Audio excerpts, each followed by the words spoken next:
La folle et l'ado. L'histoire sera centrée sur Alice. On va donner des réponses satisfaisantes à ce qui a été instauré avant et des réponses pas satisfaisantes sur certains points. Donc ça commence en flashback autour d'elle qui donc a son 18e anniversaire ou un truc comme ça dans sa tour toute seule. Et c'est le fait d'avoir été seule dans sa tour pendant quelques années qui l'a rendue folle. Voilà, complètement un peu siphonnée. Elle parle un chapeau en pensant que c'est un chapelier fou. Elle est très bien hein, avant que Kylian la lâche et ne la revoie plus alors qu'il avait clairement moyen de la revoir mais il l'a plus fait parce que je sais pas trop, il avait honte de la revoir ou une connerie comme ça. Avant ça, elle allait très bien mais maintenant elle a vécu plusieurs années toute seule, c'est ça qui l'a rendue folle. Ouais. C'est pas super satisfaisant comme explication. On aurait pu essayer de jouer un petit peu sur le fait que elle a dû se rendre dans le pays des merveilles à un moment donné et c'est l'influence du pays des merveilles qui l'a rendu un peu siphonné parce que voilà, le pays des merveilles, tout est complètement cinglé au pays des merveilles. Logiquement, c'est pas vraiment le cas, mais on aurait pu essayer de jouer un peu là-dessus quand même. Mais non, quoi, elle est devenue cinglée toute seule, comme ça, voilà. Ouais, un peu décevant, un peu décevant. Ce qui est d'autant plus décevant, c'est le fait que... C'est comment elle va sortir de sa tour. Parce que voilà, elle fait un vœu sur son gâteau d'anniversaire. D'ailleurs, je sais pas comment elle a réussi à se le faire. Et en soufflant la bougie, c'est là qu'un troll géant apparaît, détruit le toit et la fait sortir de sa tour. Voilà comment elle s'en est sortie. Alors, la première réaction que j'ai eue, c'est quand même un gros comme par hasard. Et depuis quand les trolls ont une espèce d'anti-magie pour ce genre de malédiction ou alors ils pouvaient sortir par le toit dès le début. Pourquoi Clé n'a pas essayé de faire ça, de la faire sortir par autre part que la fenêtre. Des tonnes de petites questions qui me sont venues en tête, mais tout ça va être balayé par la grande excuse qu'ils vont trouver à la fin. C'est que Alice... Étant la fille de Gothel, elle a des pouvoirs magiques, mais des pouvoirs magiques très spécifiques. Apparemment, en tout cas, de ce que j'ai compris, c'est que dès qu'elle fait un vœu le jour de son anniversaire, il se réalise. Waouh! Spécifique, hein, c'est vachement spécifique. Hein. Je sais pas, j'imagine que j'aurais pas trop m'en plaindre. Il y a des tonnes de trucs, de pouvoirs magiques qui viennent comme ça, mais j'en sais rien. J'aimais beaucoup les premières saisons où ça mettait en place le fait que la magie c'est quelque chose qui s'apprenait, c'est pas quelque chose qui vous vient comme ça et puis pouf. Voilà, mais depuis plusieurs saisons, j'ai l'impression que c'est comme ça qu'ils veulent aborder la chose, c'est un truc qu'on a et ça vient comme ça, puis merde. Et je sais pas, je suis vraiment pas fan, je suis vraiment pas fan du concept de base, donc voilà, donc comment elle s'est tirée de sa tour, c'est ça. Et donc on la revoit quelques temps plus tard sur l'élément qui va être vraiment détaillé, c'est-à-dire sa relation avec Robin. Hein, c'est ce qui a dû plaire à beaucoup de monde. Et donc elle observe son père de loin, et c'est là que Robin la surprend. Alors je sais pas ce qu'elle fout là, Robin.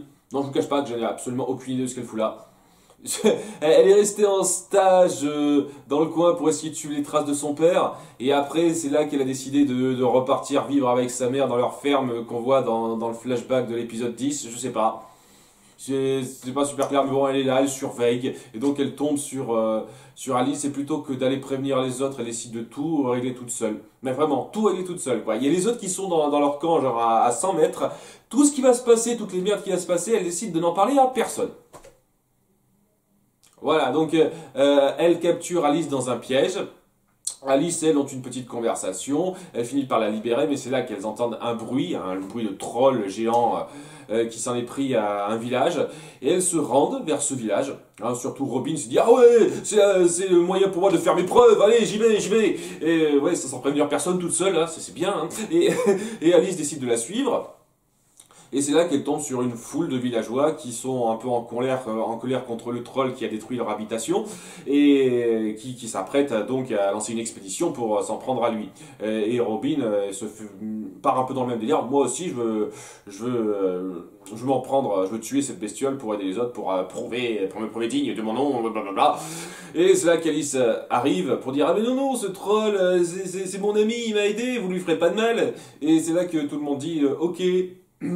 On va les enfermer ceux-là, hein, parce que c'est pas forcément une bonne chose de les avoir dans nos pattes, hein, si elles sont des amoureuses et trolls. Donc Robin qui est pris dans le mouvement, sachant que Robin est pris dans le mouvement, mais ouais, c'est un petit détail à la con, mais tout le monde est macho dans ce village apparemment. La place des femmes, c'est aux cuisines, c'est pas pour combattre. Voilà, c'est le point de vue très étriqué de ces gens-là, alors qu'il y a énormément de coins où on a montré qu'une femme pouvait diriger, une femme pouvait se battre, mais ce village-là, ils ont cette mentalité. C'est pas de chance, hein. En tout cas, ça a bien appuyé le fait que Robin veuille reprendre le flambeau de son père en étant considéré, à part ses mâles, comme une femelle insignifiante. Oh.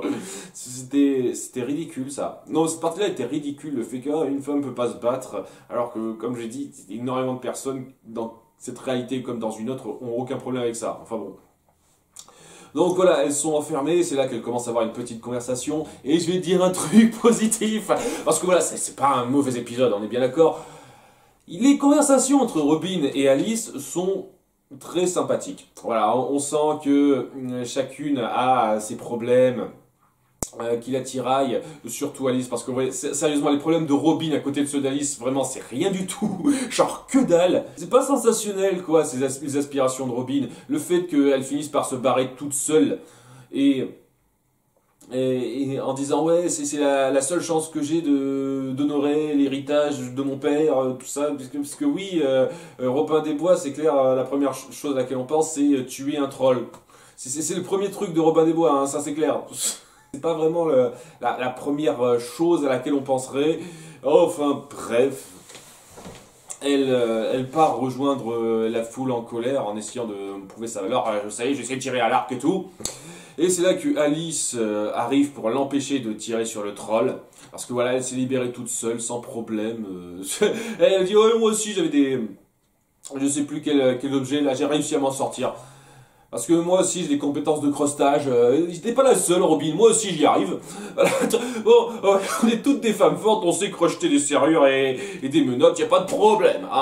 Et donc elle empêche donc le troll d'être tué, et c'est là que la foule en colère s'en reprend à Alice. Et alors qu'ils s'en prennent à Alice, il y a quelque chose qui fait tilt sur Robin et elle décide de protéger Alice. De lui dire non, l'approchez pas, et on verra plus tard, parce que oui, j'ai finalement compris en voyant ça, le vrai but de mon père, c'était de protéger les faibles, les gens qui sont pris dans des injustices, etc. Et donc, voilà, donc ça part sur un bon point. Je veux dire, le développement de Robin est pas mal, hein, c'est juste ses aspirations de base qui sont vraiment pas sensationnelles, qui m'empêchent de la prendre vraiment... C'est comme un personnage très pertinent sur le principe, mais bon. Enfin bon, pour échapper à la foule en colère, il y a Alice qui a donc vu une coccinelle grâce au smartphone de Robin. Alors je sais pas comment elle arrive à recharger son smartphone dans le coin, mais elle arrive à recharger. Et elle, grâce à cette coccinelle qu'elle a vue, la voiture, donc elle décide de souhaiter intérieurement qu'une coccinelle arrive pour les sauver, et la coccinelle arrive pour les sauver.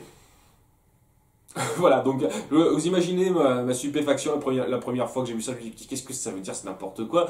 Mais non, elle a des pouvoirs super magiques, elle peut souhaiter tout ce qu'elle veut. Ok, d'accord, c'est logique, enfin c'est logique, ça tient la route hein, si on accepte la prémisse. Hein.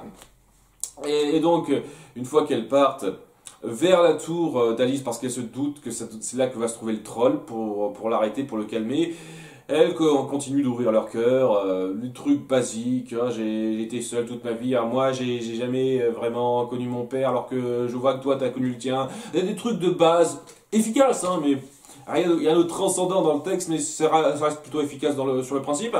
Et donc arrivé à la tour, il y a Robin qui lui dit, toi seul peux empêcher le troll de continuer de nuire, parce que voilà, je sais pas ce qu'il a fait, pourquoi il s'en est pris au village et tout, j'ai même pas compris particulièrement ça. D'ailleurs, j'ai l'impression, vu comment il le présente, que ça fait genre très peu de temps que ça arrive, alors que non, quoi, ça fait pas très peu de temps que Alice est libérée. En fait, en toute honnêteté, j'ai l'impression qu'ils n'ont pas pensé à beaucoup de choses en termes de raccord avec différents personnages. Le raccord avec Rumpelstiltskin, il est où là ?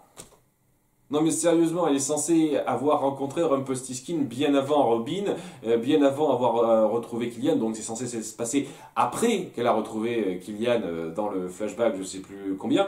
Et Et ouais, quoi, il y a beaucoup de trucs, il n'y a pas vraiment de lien très bien pensé dans la continuité des flashbacks sur la situation d'Alice. On n'explique pas pourquoi elle a décidé de se barrer au pays des merveilles. Vraiment, on n'explique pas du tout pourquoi. Qu'est-ce qui l'a amené au pays des merveilles? Ben, parce que c'est Alice, quoi. C'est ça le truc. On sent clairement que vous n'avez pas pensé au cheminement d'Alice dans sa rencontre avec Kylian, etc. Et donc, quand je vois cet épisode-là et que je vois que ça se raccorde moyennement avec ce que vous avez instauré dans les flashbacks précédents, je me dis, ouais, pas une super série quoi, hein, si vous pensez pas à ce genre de détails. Enfin bref, grâce à un petit discours de Robin, Alice parvient à calmer le troll et à le transformer en espèce de version pierre. Pas juste à le faire disparaître, le transformer en pierre. Parce que c'est pour essayer d'être raccord avec l'ornement de pierre qu'on voit à l'entrée de Hyperion Height. Ouais, voilà, donc c'est ce même ornement de pierre là, donc ouais, je vois pas pourquoi elle ne le ferait pas tout simplement disparaître, étant donné qu'il est apparu de nulle part, logiquement, hein, d'après les pouvoirs d'Alice, mais bon. Et donc, étant donné que c'est clairement, comme par hasard, l'anniversaire d'Alice ce jour même, et à la fin, elle fait un vœu, et étant donné que la relation entre Alice et Robin ne s'est pas concrétisée, j'imagine que c'est le vœu d'avoir une autre attache que son père, de ne plus être seul sans forcément avoir besoin que de son père. C'est intéressant ça, et puis j'ai apprécié le fait que elle ne soit pas tombée dans les bras directs l'une de l'autre, que cette relation ne soit pas concrétisée direct. C'était intéressant ça. C'était un début de relation entre Robin et Alice bien fichu sur le principe. L'histoire que ça raconte est très anecdotique. Voilà, avec le troll, ce genre de conneries, et ça amène un ta gueule c'est magique, voilà, Alice a ses pouvoirs, puis merde, qui me gêne un chouïa, je vous le cache pas, mais... Et oui, en termes de début de relation, d'évolution des personnages, c'était bien fait. Pas transcendant non plus, hein, je veux dire, j'ai vu mieux, mais c'était bien fait, ouais, c'était bien fait. Dans le présent, Alice est un petit peu en fuite, en se demandant mais qu'est-ce qui s'est passé, pourquoi elle s'est retrouvée là. Et c'est là qu'elle est recueillie par Kylian, qui l'amène chez Henry. Henry qui a une petite conversation rapide avec Javotte, parce que ouais, vous avez introduit des duos dans l'épisode précédent, mais on sent que vous saviez pas trop quoi en faire en fin de compte de ces duos-là. Donc Alice, Javotte et Henry ont une petite conversation et Javotte dit qu'elle va partir toute seule de son côté parce que voilà, il peut rien faire de plus. Sur le coup, je vais essayer de retrouver Anna toute seule, presque, c'est ce qu'elle dit, alors que c'est pas du tout ce qui était amené à la fin, c'est un peu dommage. Et la seule chose que ça amène, c'est Henry qui propose un conseil, qui lui donne un conseil, en lui disant, ouais, la meilleure façon de pouvoir renouer avec les personnes à qui t'as fait du mal, c'est de s'excuser. Et elle dit un truc plutôt joli, Javotte, avec tout ce que j'ai fait, je pense que la personne en tête de liste à qui je devrais m'excuser, c'est toi, Henry, même si lui ne comprend pas. Alors, c'est assez joli, je le redis, je trouve que voilà, avec ce que vous avez instauré sur Javotte, j'arriverai jamais à pleinement être pris dans cette rédemption, je le dis tout de suite, carrément. Mais voilà, à nouveau, l'actrice fait très bien passer ça. C'était un moment plutôt joli, même si voilà, j'espérais vraiment un duo, quelque chose qui poursuive ce qui a été instauré à l'épisode précédent, mais non. Un petit peu dommage ça. Et donc ouais, donc alors que Javotte est parti et qu'on la voit plus du tout de l'épisode, il y a donc Kylian qui arrive avec Alice en lui demandant de la planquer là, le temps qu'ils arrivent à lui trouver un alibi. Parce que voilà, la pâtissière, parce que je m'attendais pas à ce que ce personnage-là, on s'étende à ce point là-dessus, a été tué de façon précise à 15h20 et on a trouvé Alice à ses côtés à 16h. Donc voilà, il y a peut-être moyen qu'elle se soit retrouvée là après coup. Alors pourquoi, je ne sais pas. C'est d'ailleurs un truc tout con que vous auriez pu faire avec ça, parce que je la vois mal s'être tapé le chemin jusqu'à la fenêtre. Elle a dû passer par, je sais pas, l'accueil pour venir dans cette chambre. La première chose que vous pourriez faire, c'est vérifier auprès de l'accueil s'ils n'ont pas vu quelqu'un passer, c'est à quel moment ils auraient vu Alice passer. Si Alice ne sait pas... Alice n'est pas censée savoir où se trouve cette chambre, comment elle a pu trouver cette chambre, etc. Il n'y avait pas de caméra dans l'hôpital ou un truc comme ça, vous voyez. Il n'y a rien de tout ça, ils vont pas du tout partir là-dessus. Ils vont essayer de retracer ce qu'a fait Alice la veille, donc le jour précédent. Et Alice, tête de linotte qu'elle est, ne se souvient pas. Alors c'est très bizarre parce que j'ai le sentiment que vous n'allez pas du tout rebondir sur les fameux comprimés qu'elle prenait au début de la saison. Mais genre pas du tout parce qu'on la voit pas les prendre, elle n'a pas du tout conscience qu'elle est Alice, que c'est pas la bonne réalité et tout ça. Elle est juste un peu perturbée parce que elle ne sait pas ce qui s'est passé hier, quoi, elle se souvient pas. Je sais que faut pas juger trop un personnage sur sa folie, et un personnage qui est défini par le fait qu'il est fou, il peut partir sur pas mal de trucs différents et c'est difficile de rechercher une logique précise, mais ouais, ce serait bien d'être consistant avec la folie que vous dépeignez chez Alice. Voilà, elle se souvient, elle arrive à se souvenir de ce qui s'est passé, mais elle s'en souvient plus à cause des pilules, mais pourtant elle arrive à être quand même faux folle, alors que quand elle était pas, alors que quand elle prenait cette pilule, elle était un petit peu, particulière, un peu excentrique, mais elle était pas tarée. Elle donnait pas l'impression d'avoir des troubles de mémoire, mais maintenant elle en a. Vous inventez au fur et à mesure des trucs autour de la folie d'Alice qui, pour moi, sont pas super bien instaurés. Voilà, je trouve ça dommage parce que elle est pas inintéressante en tant que personnage, mais on n'arrête pas d'inventer des tonnes de trucs autour d'elle sur le fait qu'elle est folle, qu'elle peut faire tel ou tel truc. Ça commence à devenir un petit peu risible personnellement. C'est un peu dommage. Donc elle se souvient plus du jour précédent. Là, c'est pas de veine. Hein, donc on essaye de retracer un petit peu ce qu'elle a fait avec des fausses pistes à la con.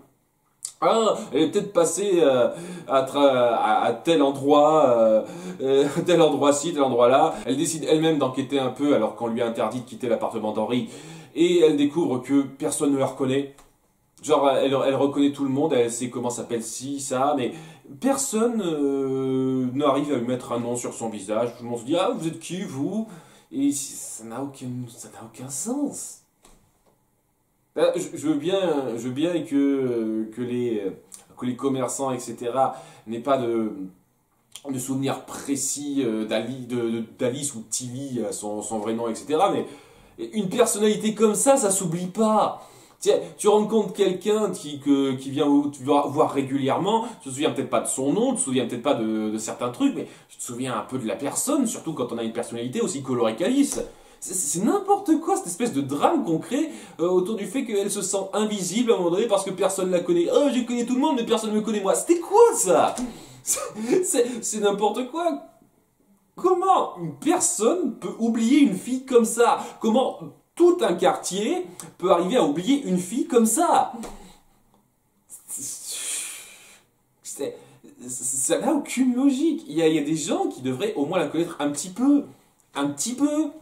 Dire ah oui, je vous connais, on s'est déjà croisés, donc ce genre de conneries quoi, non. C'est un drame complètement forcé autour du fait que Alice se sent invisible, et c'est n'importe quoi. Parce que s'il y a bien un truc qu'Alice ne devrait pas se sentir, c'est invisible. Elle devrait se sentir à part, pas rien, un truc comme ça, je veux bien, mais pas invisible. C'est complètement ridicule, l'espèce de drame que vous avez créé autour de ça. Enfin bref, en se sentant invisible et en déambulant... elle finit par être retrouvée déjà par Killian et Henri rapidement, où ils finissent par retrouver la trace de son sac qu'elle avait perdu à un moment donné, la veille, comme par hasard. Et donc, truc un peu bizarre, il y a les mèches de cheveux des deux victimes dans son sac. Ah mon Dieu, mais ça correspond au tueur. Le tueur arrachait toujours une mèche de cheveux de ses victimes.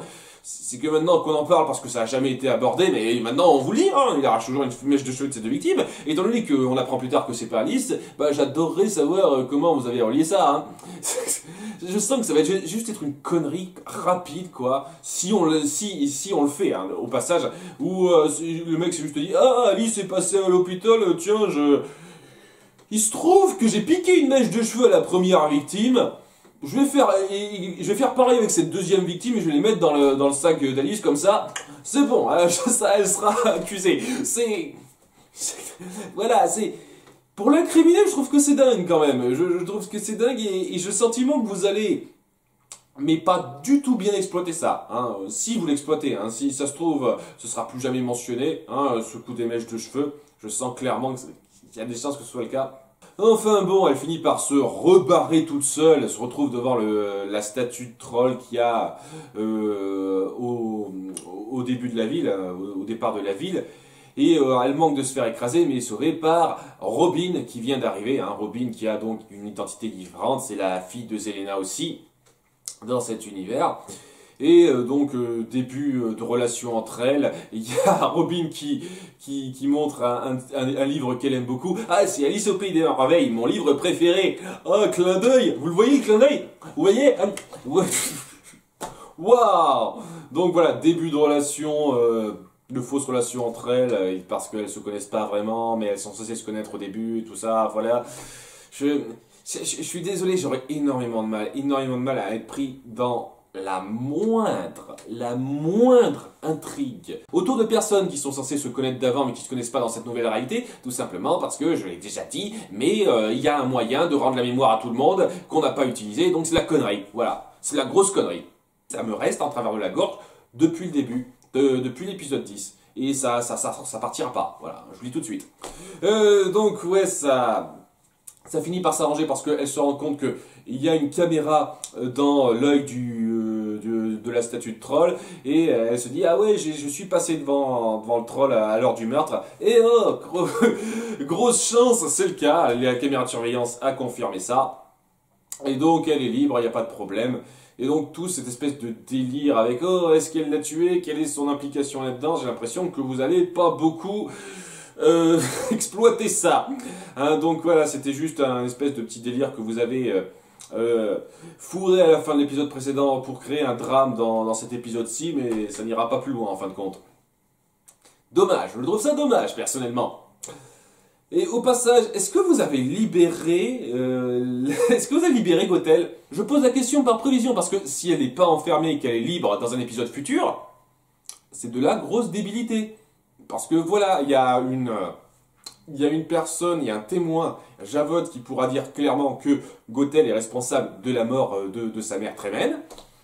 Donc ouais, et j'espère qu'elle est encore sous les barreaux là. J'espère de tout cœur, sinon c'est de la connerie. De la grosse connerie si elle est encore libre là. Donc ouais, c'est le petit truc rapide qui me passe en tête. Il reste donc une autre intrigue dans Hyperion Heights autour de Lucy et Regina qui essayent de savoir ce que trame Facilier. Parce que voilà, moi, comme un con dans l'épisode 12, lorsque Facilier lui a dit à la fin « Viens, je vais te montrer quelque chose », je pensais qu'il voulait lui montrer quelque chose par rapport à ce qu'il faisait là, ce genre de choses. Mais non, apparemment, il voulait lui montrer sa bite. Non mais apparemment c'est ça, hein, parce que la seule chose que ça implique, c'est que ils se revoient et ils continuent de ressortir ensemble, mais c'est tout quoi. Elle sait rien de Facilier, ce qu'il fait là ou quoi que ce soit. Donc voilà, il voulait lui montrer sa bite, hein, c'est la seule explication logique que j'y trouve dans la fin de l'épisode 12, hein, à ce qu'il a dit. Voilà, c'est tout. Donc voilà, hein, super. Je déteste ça quand vous faites des espèces de cliffhanger de fin en disant ah mystère, qu'est-ce que ça veut dire? Eh ben ça veut rien dire du tout. Voilà, ah, super, merci. Et donc elle décide d'enquêter un petit peu sur lui en gardant le secret auprès de Selena pour créer un drame forcé pourri sur lequel je vais revenir. Et donc elle dit je vais sortir avec Facilier et pendant ce temps-là tu vas fouiller son appartement. Alors fouiller via un stratagème que j'ai pas bien saisi. C'est-à-dire que, alors au moment où Facilier, donc où elle demande à Facilier de sortir avec elle met du scotch sur l'intervalle de sa porte qui empêchera donc la porte de se fermer. Seulement c'est pour lorsqu'on ferme la porte normalement. J'imagine que Facilier en quittant sa maison pendant une période de temps assez longue, je veux dire un rendez-vous, un déjeuner, tout ça, il va peut-être la fermer à clé la porte. Et à ce moment-là, s'il essaye de la fermer à clé la porte, il se rendra bien compte qu'il y a un problème. Donc le scotch sur l'interstice de la porte, c'est complètement débile. C'est pas censé marcher ça. Mais ça marche. Ça marche, voilà. Ça marche, Facilier voit pas ça, et donc Lucie arrive à rentrer dans la maison. Pendant qu'ils sont en rendez-vous Lucie a le temps de rien trouver, mais genre rien quoi, il s'est passé, je sais pas, au moins 1 heure, quand même, le temps qu'il bouffe, qu'il se rende au restaurant La Bella Notée, hein, histoire de faire une référence rapide, je m'attendais à ce qu'il y ait il y a au moins 1 heure qui s'est passée là, et elle a rien trouvé pendant tout ce temps, Lucie. C'est à ce moment-là que lorsqu'ils sortent du Bella Notée que Zelena les surprend, et se rend compte que Regina s'est foutue de sa gueule en ne lui ayant pas dit que Facilier se souvenait très bien. Pour une raison qui n'est toujours pas expliquée, j'espère que vous allez l'expliquer cette raison, ce serait sympa. Hein, j'espère que vous n'allez pas dire il se souvient parce que merde, parce que allez vous faire foutre à ce moment-là. Donc, Zelena donc pique une crise, ce qui amène Facilier à partir plus tôt, et donc Regina a envoyé un message, un texto à Lucie pour lui dire de se barrer parce que Facilier va pas tarder à rentrer. Et donc, ouais, donc en 1 heure, elle a rien trouvé. C'est là qu'elle finit par trouver quelque chose quand même. C'est-à-dire un jeu de cartes posé sur table. Jeu de tarot divinatoire où il y a la carte de la mort. Wow! Ce que ça veut dire? Ça veut rien dire du tout. Ah mon dieu, un jeu de tarot avec la carte de la mort. C'est logique. Non, mais j'ai vraiment pas compris ce délire. Oh mon dieu, regarde, Régina, je prends la photo, il a la carte tarot de la mort. Oh là. Ça veut dire que ça veut rien dire. Qu'est-ce que c'est que cette merde? J'ai vraiment pas compris ça. Oh, j'ai trouvé ça. T'as rien trouvé, que dalle. Donc, ouais, elle arrive à se barrer en se faufilant, en se faisant pas voir, mais comme une conne, elle laisse son bonnet, donc elle finira par se faire pincer. Parce que Facilier revient au bar pour lui dire qu'il a trouvé le bonnet, et il décide donc de lui dire ce qui trame. Hein, je dis, oh, j'ai vu que t'avais la carte de la mort chez toi, mais qu'est-ce que ça veut dire? Et j'ai Facilier dit, ça va pas bien toi, hein, qu'est-ce que c'est ton problème? Bien entendu qu'il y a la carte de la mort, c'est un jeu de tarot divinatoire, il y a forcément cette carte, débile. Ce que j'aurais envie de dire à sa place, mais c'est pas ce qu'il dit, c'est dit, ok, je vais rien te cacher, parce que apparemment on a une relation très, très particulière, intime. À nouveau, ça me pose problème par rapport à ce qui était instauré avant sur Regina, je suis désolé. Hein. Le Daniel qu'elle a aimé, je la vois mal, nouer une relation amoureuse avec quelqu'un, alors que il y avait ce Daniel qu'elle a aimé, et que toute sa colère a été portée par la mort de Daniel. Quand même, quoi. C'est un petit détail, quoi. Mais bon, parce qu'il a des sentiments pour elle et qu'elle a des sentiments pour lui, il décide de rien lui cacher en disant que ce qui la recherche, c'est la dague du ténébreux. Voilà, donc pour avoir ses pouvoirs, le contrôler ou un truc comme ça. Et Reginald dit oui, même si ça va pas super bien entre nous la plupart du temps, ça reste mon plus vieil ami, donc je te laisserai pas faire. Ok, très bien, à la revoyure. Et c'est là que Regina décide de se confier complètement à Zelena en lui disant toute la vérité, en t'excusant de ne pas lui avoir dit que Facilier se souvenait. Je ne vois pas pourquoi elle lui aurait pas dit, c'était de la connerie ça. Non mais vraiment de la connerie. Je veux dire, sur le coup, qu'elle lui dise pas tout de suite parce qu'elle veut quand même savoir ce qu'il trame, mais étant donné qu'il lui a rien dit apparemment à la fin de l'épisode 12, pourquoi elle lui aurait rien dit à Zelena? Pourquoi elle lui aurait pas parlé de ça à Zelena? C'est n'importe quoi. Qu'elle ne lui parle pas du fait qu'elle a des sentiments pour lui tout de suite. Ok. Mais qu'elle lui parle pas du fait qu'il se souvient, Facilier, c'est de la connerie. Et en fin de compte, toute cette mission d'infiltration avec Lucie qui a duré des plombs n'a servi absolument à rien, n'a mené absolument à que dalle, et j'ai le sentiment qu'on va pas davantage insister sur l'opération entre Lucie et Regina. Enfin, peut-être que je me trompe à ce niveau-là, néanmoins ça amène une scène que j'ai trouvée plutôt jolie, avec Zelena qui, après avoir entendu Regina dire qu'elle avait encore des sentiments, qu'elle avait des sentiments pour Facilier, dit qu'elle comprend bien ce qu'elle a vécu et sous-entend qu'elle n'est pas forcément la mieux placée pour parler. Hein, donc petite référence à Hades, un peu subtile que j'ai bien aimé. Et ça se termine sur... d'une part, oui, j'ai pas parlé, Alice qui décide de vivre avec Killian, donc la relation entre eux commence à se structurer encore mieux, et Robin, donc qui s'est fait appeler, je sais plus quoi, je m'en fous, qui revient dans le bar retrouver sa mère après toutes ces années, et sa mère qui se sent triste de ne pas pouvoir lui parler comme si elle se connaissait vraiment, comme si en ayant cette fausse vie, alors que tu as vraiment de quoi lui rendre la mémoire, mais bon, hein, grave, ça, toujours, je vais essayer de m'y faire. Donc, ouais, c'était correct comme épisode. Je trouve qu'on a créé du drame un peu facile. Le truc qui allait le mieux, bizarrement, c'était la relation entre Robin et Alice. Ouais, désolé de dire ça bizarrement. Après, je dis bizarrement par rapport à ce que j'ai dit dans l'épisode 10. Et je redis ce que j'ai dit dans l'épisode 10. C'était n'importe quoi cette façon de dire. Ah, vous voyez, elles sont amoureuses. Ça va super rapidement, ça n'apporte rien. Et au bout du compte, ça fait revenir à ses problèmes de raccord. C'est-à-dire, comment ça se fait que Robin se soit retrouvé dans cette situation de vivre avec sa mère dans une ferme loin de Regina et compagnie, où il aurait fallu faire tout un chemin pour venir lui demander son aide à Zelena. Pas compris ça, par exemple. Enfin bon, c'est un détail, ça, c'est pas grave. Mais oui, leur relation était satisfaisante. Voilà, je veux pas dire touchante, je la trouve pas extraordinaire, j'ai vu mieux dans le genre, hein. C'est pas parce que c'est des filles que je vais trouver que c'est extraordinaire sur le coup, hein. Donc, mais ouais, c'était correct, c'était quand même correct. Il y avait de bons moments entre elles, surtout dans les flashbacks. C'était pas mal à ce niveau-là, ça faisait évoluer les choses de façon très lente, mais c'est pas le problème, c'est pas le fait que ça fasse évoluer les choses de façon très lente, mais c'est surtout de façon un peu foireuse par rapport à l'intrigue, la petite mission d'infiltration de Lucy qui n'a amené absolument que dalle. Le petit mystère autour d'Alice qui était un peu forcé sur certains moments, qui amenait des moments émotions, oh, je me sens invisible, que j'ai trouvé pas du tout crédible, vraiment pas crédible.